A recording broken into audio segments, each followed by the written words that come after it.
يا صباح الورد والفل والياسمين على أحلى متابعين في الدنيا، وحشتوني والله العظيم وحشتوني. يا رب ما تحرم منكم أبدا يا رب. ربنا يخليكم لي يا حبايب قلبي يا رب، ما يحرمنيش منكم أبدا. بحبكم في الله. اللي مش متابعني أول مرة يشوفني، أنا أختكم لمسة.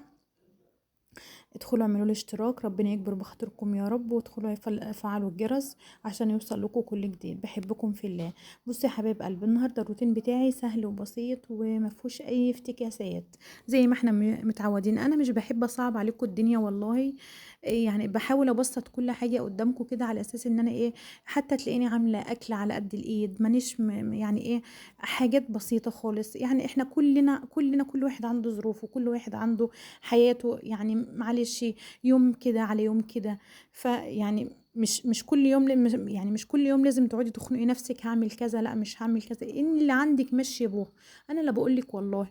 اصل انتي بصراحه، انا عن نفسي كل يوم يوميا لازم دماغي مصدع من كتر التفكير في كل حاجه في الحياه، في كل حاجه بفكر في الصغيره قبل الكبيره. الله المستعان. المهم يا بنات، انا هنا النهارده كنت بعمل روتين كده، قلت اما اقوم اعلف الطيور زي ما انتوا شايفين كده. وعلفت الطيور، وقلت اما انزل الاول اكنس السلم بتاعي كده، بقاله كام يوم كده ما اتكنستي، ما كنتش قادره والله. انتوا عارفين يا ولاد بقى، الواحد ساعه ما بيفطر يعني يخ على طول. مش عارفه في ايه، الاكل فيه منوم ولا ايه يا لمسه؟ ولا انت بتقلي في الاكل ولا العصير ولا ايه؟ لا والله ابدا، سبحان الله. الواحد بيبقى طبعا اجمن طول النهار، الواحد بقى اليوم قصير، وطول النهار الواحد واقف على حيله، مفيش. فما بيصدق الوقت بقى بتاع الاكل ده، بيقعد بقى خلاص، بيبقى خلاص مش قادر بقى يقوم يعمل اي حاجه والله بجد. يا دوبك الواحد بيصلي، الله المستعان. وبعد كده ما اعرفش، يا اما بينام يا اما بيقوم يكمل اي حاجه وراه، المهم زي ما تيجي تيجي. المهم يا بنات، هنا انا كنت بكنس السلم بتاعي وكنسته وخلصته، اللهم لك الحمد. لان هو يعني في مناطق في السلم مش فيها نور قوي، فانا بحب ان انا اكنسه بدري، على اساس ان انا ابقى ايه، عارفه انضفه كويس، واحوش برضو العنكبوت لو في عنكبوت ولا اي حاجه. والمهم قلت اما اخلص بقى السلم واطلع، طلعت لميت الحصيره بتاع المطبخ بتاعي، ما كنتش برضو كنسته امبارح. فقلت بقى ايه، انا بتضايق منه قوي، ما بحبش يبقى مش نظيف وكده. فشلت الحصيره وشلت السجاده طبعا. فطبعا انا مصورتش دي. المهم قلت بقى ايه، سبته شويه كده، قلت بقى لما اخلص طبيخ هبقى امسح واعمل يعني وكده يعني. المهم قلت طبعا محتاره، اول يوم اعمل فيه بطاطس في الفطار بامانه. فالمهم قلت النهارده بقى لازم هعمل كشري وبطاطس وبيض وبرنجان. الاكله دي بقى مين يتفق معايا يا بنات ان الاكله دي جميله بجد والله، احسن من اللحمه واحسن من الفراخ واحسن من اي حاجه، وحنطه، وطعمها كان جميل قوي قوي قوي. بس برضه الواحد كمان كان صايم، فاللي هو مش حابب ان هو يتقل في حاجه. المهم انا اكلت على قد طاقتي برضو، اللهم لك الحمد. بس بصراحه الاكله كانت جميله وطعمها جميل. المهم هنا جبت يا بنات البطاطس معايا، بليتها شويه. دي فرشة عندي يا بنات، بغسل بها البيض وبغسل بها البطاطس عشان ما اقعدش احوش. بيبقى طبعا انتوش عارفين ان اكيد كلكم عارفين ان في ايه، بيبقى فيه طينة في البطاطس مش عارف ايه. فانا بدل ما اقعد اعمل بضوافري او اجرح بالسكينة او كده، فبالفرشة دي بتساعدني كتير جدا. دي متوفرة في اي محل ادوات منزليه، بيبقى موجوده يعني. فانا غسلت البطاطس كويس جدا وشطفتها مرتين، وقلت بقى اما اقطعها، وبعد برضو ما اقطعها هشطفها تاني وهعلق عليها علشان تتسلق. انا هنا كنت بعد ما قطعتها بشطفها تاني، وبعد كده بقى هعلق عليها علشان اسلقها. اللي هو والله يا بنات حيرة على الطبيخ. وانا مش عايزه اقول لكم، انا مش عايزه اقول لكم بجد والله. انا نص البيت كان متضرر من الطبخه بتاعت النهارده دي، وحياة ربنا. احنا صايمين وهناكل بطاطس وبيض ومش عارف ايه يا خرابي. وانت عارفين بقى ان وقت الصيام ده بجد والله نص البيت ما حدش بيعرف يكلمه. سبحان الله، شكل ما يكون ايه، ما انتوا صايمين واحنا لا ولا ايه؟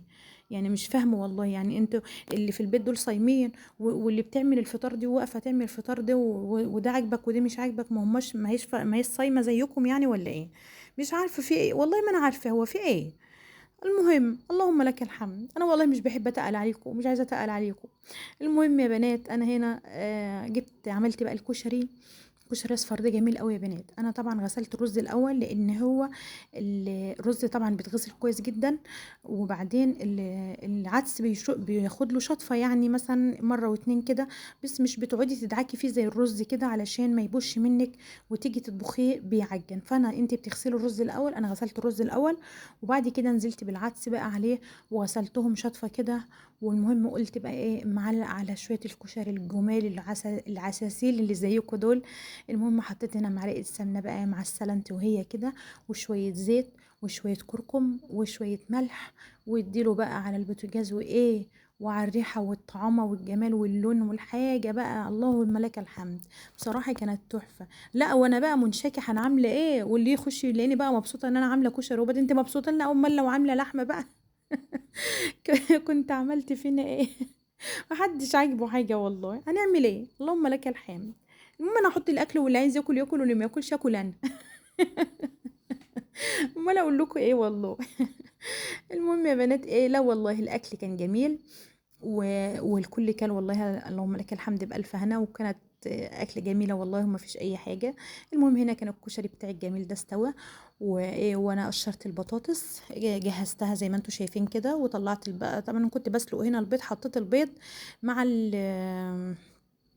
مع قولوا معايا مع البطاطس تتسلق. وطبعا قبل ما بحط البيض ده يا بنات بغسله برضو، انا جبت الفيديو انا بغسله برضو بالفرشه، وبغسله بنضفه كويس جدا مره واتنين وتلاته قبل ما بحطه في البطاطس، علشان برضو ما يبقاش في اي حاجه. انا ما ينفعش اصلا ان انا احط في حاجه، لو في اي حاجه مش نظيفه ما ينفعش احطها مع البطاطس وهو بيتسلق لوحده. تمام كده. المهم يا حبايب قلبي، صلوا على النبي، صلوا على النبي يا حبايب قلبي. احنا قلنا بداية كده نصلي على النبي؟ ما قلناش. اخصى عليك يا لمسة. لا يا حبايب قلبي، احنا لازم نصلي على النبي كل وقت وكل حين. اللهم صل وسلم وبارك عليك يا حبيبي يا شفيعي يا رسول الله. شفتوا بقى الكشري عمل في لمسة ايه؟ نساها الصلاة على النبي. اللهم صل على سيدنا محمد وعلى اله وصحبه وسلم تسليما كثيرا طيبا مباركا فيه. المهم يا حبايب قلبي ايه، جبت بقى طبعا الزيت، وقلت بقى اما احمر البطاطس. الكلام ده بقى كان ايه، كان لسه حوالي ساعه الا ربع كده على الفطار. ويجري يا لمسه بقى. ما انت عامله بطاطس بقى النهارده وكشري، فيعني مش عايزه يعني الدنيا ايه كلها متلككالك النهارده. المهم بقيت عماله بقى بجري على اساس ان انا عايزه اخلص بقى على طول الحاجه بتاعتي، الفطار يعني وكده.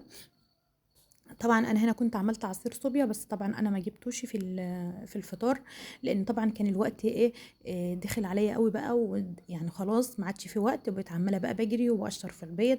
واللي يقول لي انا عايزه البيض متحمر، حاضر حاضر، لازم اعمل كل واحد طلبه، علشان ده انا عامله مصيبه النهارده. ده انا عامله بطاطس النهارده، فلازم كل واحد له طلب لازم اعمله له. ماشي. المهم قلت اما اقشر البيض هنا، والبطاطس طبعا متعلق عليها، وطبعا جبت برنجانة وقطعتها علشان اقليها برضو في الزيت. وطبعا انا كنت خلصت البطاطس طبعا، حطيت دور واتنين، وكنت خلصت البطاطس وحطيت البرنجان علشان يتقلي. وجبت طاسة تانية حطيت فيها معلقة زبدة زيكم كده معسلة كده، وايه، وقلت بقى محمر فيها البيض بقى دحرجه كده ايه بالزبدة كده وشوية فلفل اسمر بقى ايه، انما ايه احسن من اللحم. المهم هنا حمرت البيض بتاعي وايه وتش تش تش تش. وقلت بقى ايه، اما احمر بقى واحط بقى الدقه على البرنجان بعد ما استوى مني. طبعا انا عملت الدقه بتاعتي دي يا بنات معاكم قبل كده كتير جدا.